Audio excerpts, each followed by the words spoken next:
پښتنو نو څنګه یې؟ یقینا تاسو به کرینه کپور پیژنئ. د انډیا اداکاره واده شوې ده سیف علي خان سره، د بچیم دي او داسې قسم غلط سینونه کوي. دا ویډیو وګورئ.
پښتنو نو تاسو دا ویډیو کته.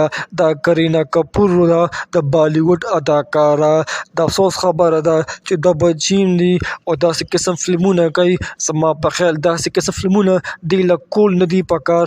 مشره ښځه ده خو خیر زما او ستا پیسه خپل کار به کوي او زموږ دا چینل هم ضرور سبسکرایب کوئ.